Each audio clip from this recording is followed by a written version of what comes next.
us for the final hamster wheel of this series.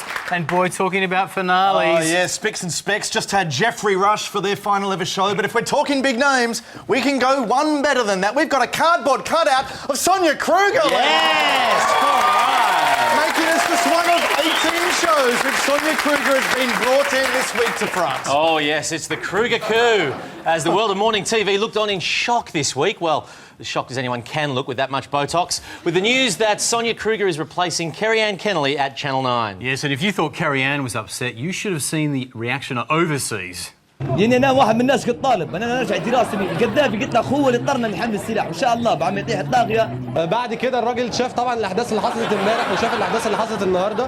قناه سي بي سي زعلت من شويه غازات سمنه وفي قصص جوه مش لاقيه اللي يشيلها شباب سالوا ارض ميتين بتجيب هبوط في الدوره الدمويه. A lot of anger there. And they weren't the only ones who gave the new Kyle and Jackie O show a pasting. I mean, everyone was on the attack. And even Kyle laid into himself. This low thing, what a fat, bitter thing you are. You got a nothing job anyway. You're a piece of shit. Finally, some self-awareness from Kyle. And overseas, there was similar disgust this week in America when police used pepper spray on the Occupy protesters. Yes, but then this week in Australia, it was the police who were taking to the streets to stage their own protest. And sadly, they actually had to end that demonstration forcibly by pepper spraying themselves. Oh, yes. It's tough for them, Force isn't of it? habit. It's all the only way they know. But I've got to say, I love some of the placards of that police protest. Very much to the point. I think this was my favourite one.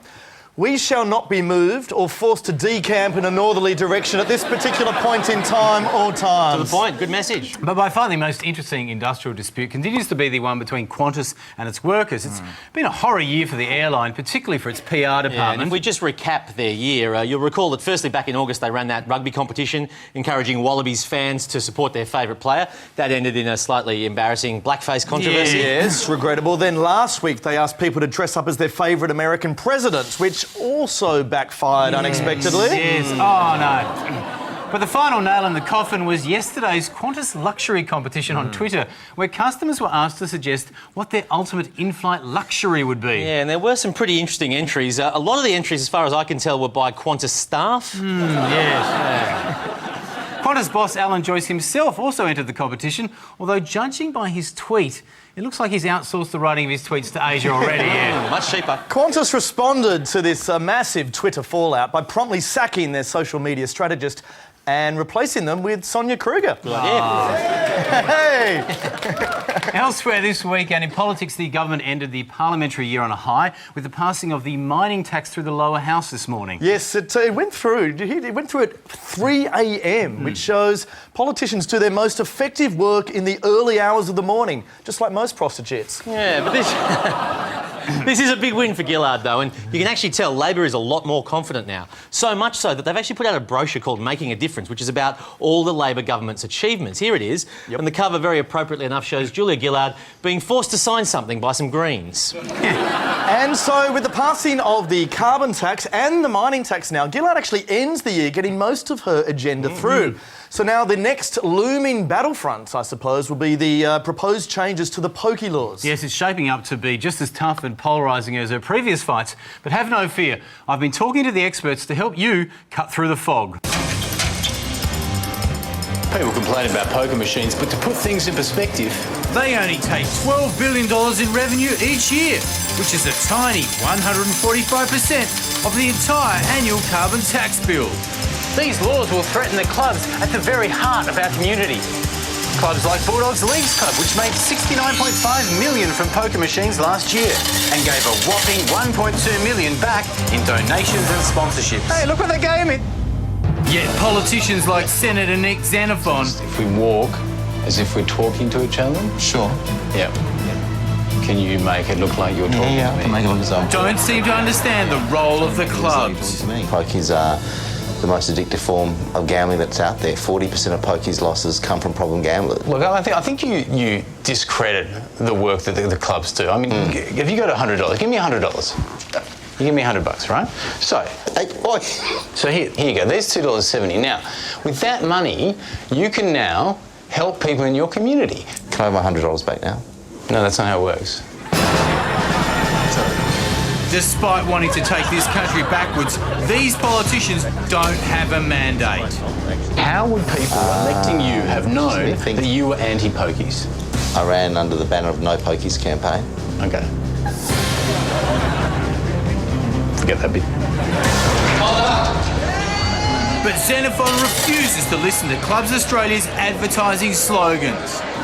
So it's not licensed to pun? Not licensed. Even the club's own research they commissioned said that with all these full-blown... And now look who he sides with. Barnaby Joyce, to his credit, has spoken out about the damage caused by pokies. Yeah, but he also says this. Australia's going to hop. And by hopping, it's going to inspire other people to hop with it. Strange bedfellows. But where will he draw the line? Why don't you hold my hand? Don't hold anybody's hand. Are you homophobic? No one from the clubs would agree to talk to me because they knew that I'd do such a good job anyway.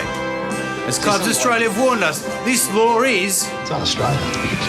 It's un-Australian. Without pokies, we risk losing football, kids' sport, and Anzac Day marches.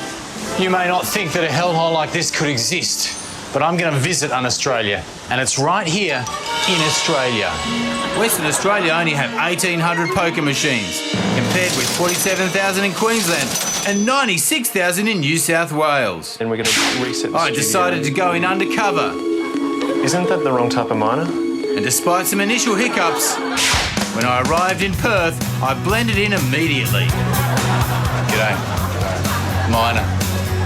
The president of the Western Australian RSL has agreed to talk to me, although not while dressed like this, and only if I pretend to like his pictures of the Queen. Now tell me the truth.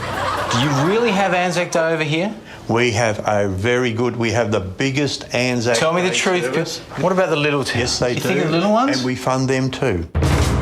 I didn't not go to war for this country to hear these lies. Yeah, they're good. So I went to talk to... Tony Pietropicolo. How do you say it again? Pietropicolo. Tony, who deals with problem gambling in Perth. The less pokies you have, the less problem gambling you have. Well, don't you think if you had more people gambling, they would support more money for gambling support, and you wouldn't have to wear a string tie? They've got these silk ones nowadays. Have they? Yeah. And just when you thought we were running out of smug sand gropers, the former Premier turns up.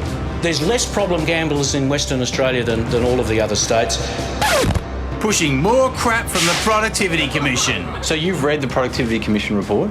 The bits that relate to Western Australia. Really? Can you summarise them for me in some kind of little glib statement like, won't work, will hurt, or down, prices are down? I think the key in the Productivity Commission report is No, that's too much detail. And the propaganda is now spread across the border. Western Australian pubs and clubs don't have pokies. So they've got no children's sport over there? No, they have actually more sport than they do in the rest of the country. Do you want the rest of Australia to be like Western Australia? You know, the pubs there, they have lots of live music. I mean, it's easy for you because you come from Adelaide. It's easy for you to think that, Western Australia is a step up. No, not Adelaide. No more Adelaide jokes. Except for this one. As you can see here, the football clubs of Western Australia are really struggling without the money provided by problem gamblers. And yet the head of the AFL was just rude to the Clubs Australia boss. The fellow from Clubs Australia, I don't even know his name. But please stop talking on our behalf.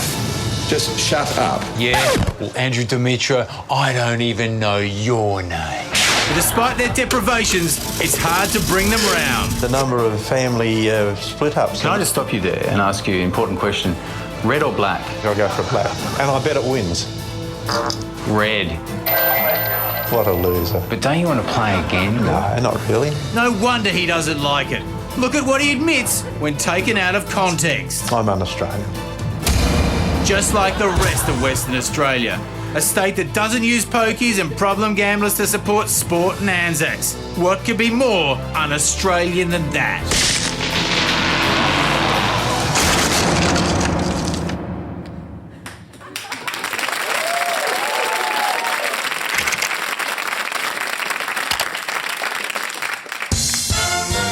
For decades, Australia enjoyed riding on the sheep's back.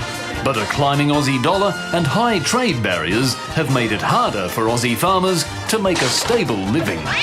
The mining industry, on the other hand, is positively rolling in money.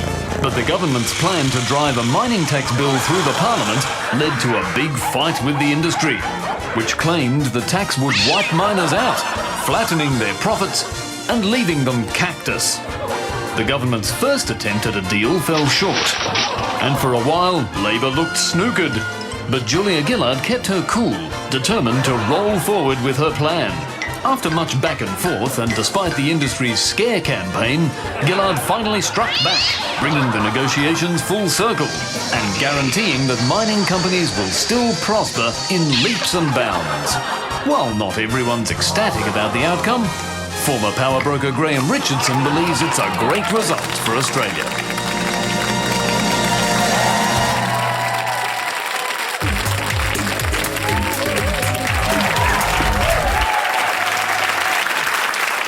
Welcome to Inside the Wheel. It's our last Inside the Wheel, actually, so we're going to go out on a big story this time. President Obama and his 27-hour stopover in Australia. And why wouldn't he spend 1/1000th of his presidency here? After all... the United States of America has no stronger ally than Australia. And you know, he does not hand out such praise to just any old country. The United States has no closer ally than Great Britain. France is not only our oldest ally, but also one of our closest. Korea is one of America's closest allies. The United States and Canada. We could not have a better friend and ally. Poland is one of our strongest and closest allies. No, you have to be Poland to earn that kind of praise. Anyway, Obama turned up here, and from the minute he flew in, all cameras were trained on Air Force One. Well, all cameras except for ABC 24's. Well, Kim, I'll just tell you right now that Air Force One, the President's plane, is circling down, and it's coming to land in a very, very short time. Well, I can actually see it. I'm not sure if you can actually get a shot of that Air Force One on approach there to Darwin. If I give you that. Our cameraman is trying. Sorry. Okay. The plane, I've seen it, and I believe it's landed. Look, to be fair to ABC 24, they might have missed Obama's landing in Darwin, but they did obtain exclusive footage of this shed. It's presidential, isn't it? Now, one of the big talking points of the trip was Obama's security. And, you've got to hand it to Australia. It was a flawless operation. This is security on a grand scale, Wendy. Yeah, they're a crack team. I mean, just look at this. It's watertight. Very good on that. I think that level of security possibly explains how the world's #1 terrorist managed to slip through. He's so brazen about it as well. Look at him with that sign. It's very common, though, for terrorist masterminds to have handwritten signs. I mean, how do you think the Navy SEALs found bin Laden's compound? Well, security was paramount, so Obama's people had to be quite selective about who received information. For example, when Obama was welcomed by a bunch of school kids, Channel 7 knew all about them. And these were the children from Darley Primary. And from Dungog Public in the yellow shirts. But it's fair to say Nine's Peter Overton wasn't given quite as many details. Well, this is a wonderful surprise. I didn't know this was going to happen, and this is a lovely surprise. A lot of information is kept secret down here. Oh, poor old Peter Overton. He's on the CIA blacklist. What do you reckon he did wrong? Oh, you know who Peter Overton is, don't you? Good evening. The sign. It's always the giveaway. He's one of those. Well, there's one thing, though, that every news outlet did know, and that was how to describe Obama's trip. How significant? It's very significant. Very significant. A very significant moment. Very significant. Significant. Significant. Significant. Fairly significant. Significant. Very significant. I hate using this word. I'm sorry to use it over and over, the significance, but it is significant. It is significant. Yes, so significant, in fact, that over on America's Fox News, this was the major angle about the president's visit to our shores. But one thing he apparently does not need to worry about: crocodiles. Crocodile insurance. Crocodile insurance policy. Oh, not that crocodile insurance. Make it stop. No, fair enough, though, for Fox to gloss over the president's trip here a little bit. I mean, there were all kinds of huge stories breaking in the States that day. Hello, Bear. Bear alert. Bears are taking over. If you're not careful, a bear could easily come along and swipe your trampoline. It's important. Look, it is a shame, though, America didn't take the visit more seriously, because the president was here to actually make a very important military announcement. Was he? Yeah, was he really? He was. Oh, I see. I watched the news. I didn't get that impression. I thought he was here to eat. I mean, look at these headlines. Obama dines on Australian lamb and pavlova on the presidential menu. Oh, God, I'm sorry. That is not news. Isn't it? No. What's news is what he didn't eat. Now, I also understand that He also doesn't like coffee. He doesn't drink coffee. What I do know is ice cream is not on the menu. Isn't that interesting? Yeah, tell us about that. Oh, yeah, tell us about that. The Walkley Awards Committee awaits. At least Channel 9 was taking things seriously, though. Over at Sunrise, I cannot believe how few reporters they gathered together to discuss this crucial diplomatic question. Just wondering if you've got any official word from the Governor-General's office. 2 outfit changes, I think within, 20 minutes. Do you know why? What are you doing, Mel? You're asking the wrong GG. Georgie Gardner's got all your answers. All I can think is that with the vigour of that handshake, she ended up possibly, dare I say it, with a perspiration ring under the armpit of the right arm of the jacket. That is all I can put it down to.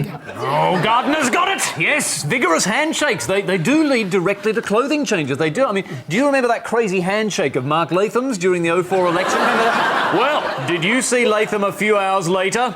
Clothing change.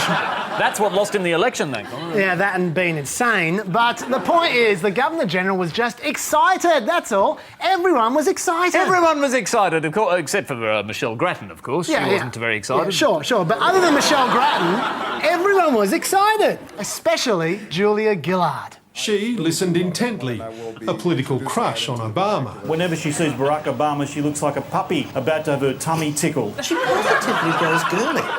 Well, look, I mean, there you go. She enjoys a bit of Obama's company, a little bit, but look, some sections of the media were reading rather more into the relationship. Like Piers Ackerman, who compared Gillard to a schoolgirl with an embarrassing crush. And The Age, who asked, is it true love? And the Huffington Post, who published a honeymoon photo album, Smoochy Times. But over at news.com.au, things really hotted up. Their article entitled The Audacity of Grope was so steamy we've had to ask in radio's love god, Richard Mercer, to do justice to their prose. Gillard blushes like a high school girl who has finally, after much bedroom plotting, captured the gaze of the football captain. Their hands, like disembodied life forms, seek out each other's shoulders, backs, and quite possibly bottoms. Quite possibly bottoms? Do we really need the porno? I mean, these are just two people doing their jobs. Much like the authors of that article, Patrick Carline and Owen Vaughan, who wrote that piece while... quite possibly massaging each other's testicles. That's disgraceful. I mean, they're talking about the Prime Minister here, and besides, everybody knows Obama's already taken. He's not single, he's already taken. By the Reverend Tim Costello. There is such poise about him that actually lifts you. You say, I matter, and he noticed me. There was just this excitement, this pressing of wanting to touch the man. He's lithe, he's athletic, it was very special. Look, there's a lot of love there. I think we're going to need to hear those words reread by the love god. I'm sorry, that's too steamy, even for me. Well, it's not because you dislike it, I just didn't find it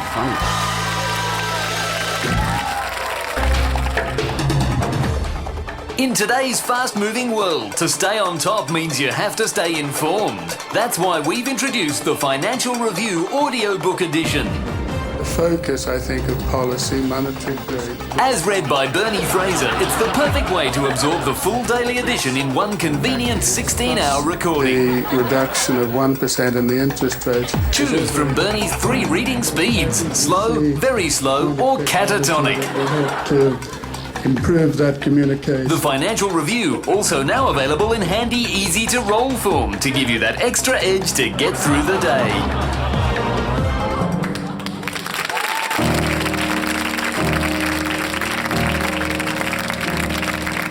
Brian Stanton is a professional newsreader. Parliament resumes in Canberra today. But having read the news for nearly 20 years, Brian has become prone to a condition known in the trade as auto-cue addiction. His dependency on teleprompters is so severe that it's now carried over into his non-professional life. Half a kilo topside mince, thanks. It's really embarrassing, yeah, and quite a logistical exercise too. I mean, it's not easy getting an auto cue onto a tennis court. Ah, good shot. Or, at times I've even had to install them in New Zealand for my annual fucking holiday. Morning. Brian's certainly one of the most advanced cases I've ever seen. Jacinta Tynan is a recovering newsreader who now runs a weekly support group for addicts like Brian. Hello, my name is Brian and I'm an auto cue addict. Hello, Brian. It's been roughly 2 seconds since I last used an auto cue. It's okay, mate. I know exactly how you feel. And Brian would be the first to admit, albeit only if prompted, that the road to recovery will be anything but easy. You have good days and bad days. Canberra today and... Last night, accidentally loaded the wrong teleprompt script during sex with my wife. Brett McEwen's up next with all the latest in sport! But I know I can beat this. I'm determined to beat this. This is a battle I'm fighting one day at a... Sorry, can you please move? One day at a time.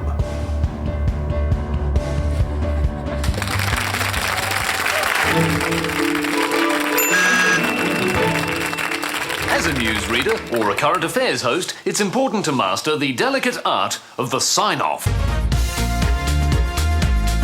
You know sign-offs, the little bit at the end of the programme where you pretend to write your name or talk to the floor manager. Sign-offs can be good or bad. Thank you and good night. Here's an example of a good sign-off. And here's a bad sign-off. Good sign-off. Bad sign-off. Good sign-off.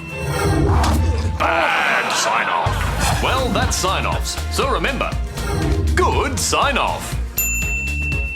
Bad sign-off.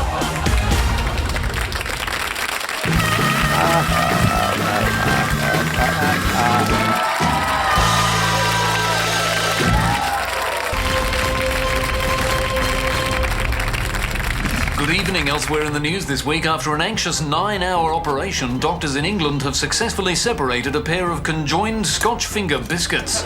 Despite a couple of nervous moments, the surgeons say they're extremely happy with the outcome and both biscuits are said to be doing well. The recent spate of spontaneous flash mobs continues with a strange new flash mob in Mecca. The ironic trendsetters were also seen crouching in unusual positions. And a Melbourne firefighter has been hailed a hero after rescuing a bird that got stuck up a tree. No one's sure how the bird got up there, but fireman Tom Ellis braved the 8-metre ascent to bring it safely back to ground. What a twat. And that's the news in brief for this week.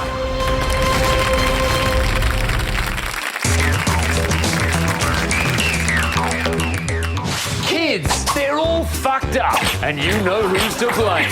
These are the generations of children whose parents are overprotective. But what could possibly be making parents overprotective?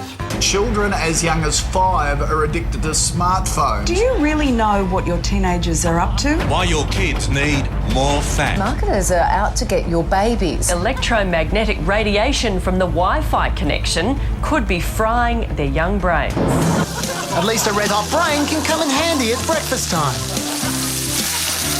Fear about your kids is a great motivator to watch TV. Coming up, a story every parent must watch. Why aren't you watching television, you deadbeat dad?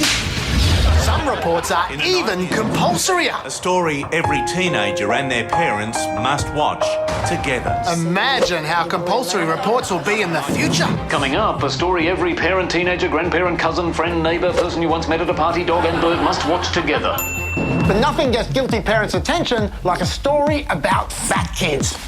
Why parents are to blame for their overweight kids. It might not entirely be the parents' fault, you know. We're at Rotary Athletics Field this morning in Chatswood. It's a little bit chilly, so the kids are warming up this morning. Another way of exploiting kids is using them to sell shit. Fling a few dollars to a kids group or a school and they'll be your junk food bitches. Yes, I've joined the Milo train this morning, Cam and Layla, and this morning we're joined by some of the junior Milo free riders. But first, let's cross to Karen, who's having some fun in Wodonga. I'm here at Melrose Primary School in Wodonga as part of the Yo Play Go-Gurt Snow Blasted Playground. Yo Play Go-Gurt is a great way to get dairy back into the lunchbox. It's Justice Crew! Hey guys! Woo! We said we have to be here and show them that everybody can shop. I wonder what sort of justice the Justice Crew would dispense. I sentence you to eat 30 tubs of Go-Gurt. Now shuffle. But why get adults to sell junk food when kids can? He's strong, he's tough, and he can sell chocolate bars. The Milky Bar's on me. He's the new Milky Bar kid, and doesn't he love doing promotional interviews? You're going to shoot the commercial next month. Are you really excited about doing that too? Yes. Why so glum? Surely he's the hero of the playground. Hey, look, there's that Milky Bar loser. Maybe kids would have a better time doing McDonald's ads before the weather. Right now it's over to our McDonald's Weather Whiz Kid. My name's Chelsea. I'm in Year 6 at Alberta Primary School, and today I'm the Weather Whiz Kid. Here's the weather. Nope, they wouldn't have a better time. The next kind of kidsploitation? The kiddie freak show. Take this poor kid from China, who because of the growth on his back was dubbed Turtle Boy by cruel bullies, and by the headline of the very same article. But few kids have been exploited as skillfully as... The world's most controversial child, American pageant princess Eden Wood. Who came to Australia to dance like a stripper and be extremely Australian. Good day, mate. All while making an arseload of money for her mum. Photos for $5, fan books for $15. Mum Mickey rejects the claims of exploitation. But Channel 9 disapproved of this kidsploitation. That criticism all centres around one theme, that it's exploitation of children. This child is 6 years old. She's a commodity. 9 disapproved so much they had no choice but to schedule Eden's pageant in prime time. ACA will have exclusive access to this weekend's pageant. So we want everybody to tune in to Current Affair and watch it. Channel 9 are amateurs. Only 7 got the girl herself to do their promos. Auntie! Oi, oi, oi! The world's most famous 6-year-old is here. Hello, Australia! And the pageant queen puts on an exclusive performance. I'm fabulous! Only on Today Tonight, yeah! Can't we just make our own TV show without exploiting some poor kid? And that was kids in the media, only on the hamster wheel.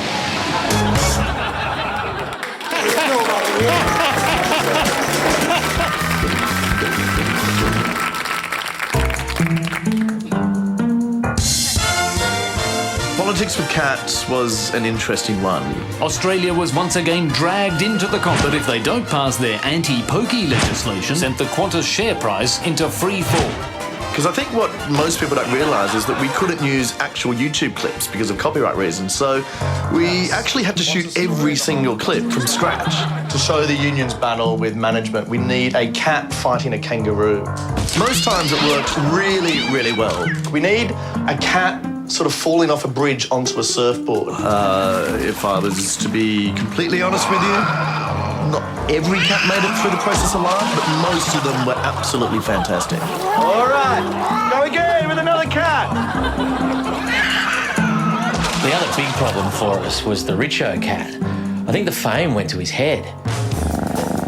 Every shoot he wanted more money, more gyoza, and more groupies. God, it got to the point where he was holding the whole show to ransom. And casting the minor cats was just as problematic. I mean, cat owners are awful people. They all think their cat's got what it takes. Very few of them do. Look, I am proud of the stories that we told, but we couldn't get them to all work. So many of the issues hit the cutting room floor. I mean, we tried to get one about the leadership tensions between Gillard and Rudd, but that one fell over. We need you to sort of thrust the knife towards Kevin Rudd, yeah? And did you know the piece analysing the opposition's economic credentials? I mean, despite that great Tony Abbott cat we had. Running!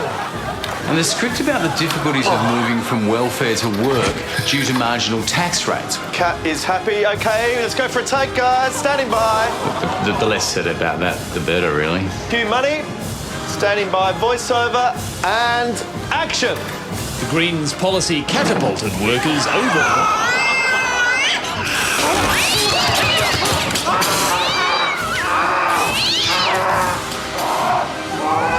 Look, it was a lot of pain, but I think if even one person got a better understanding of politics because of those cats, then I think it was all worth it. Not that anybody ever did.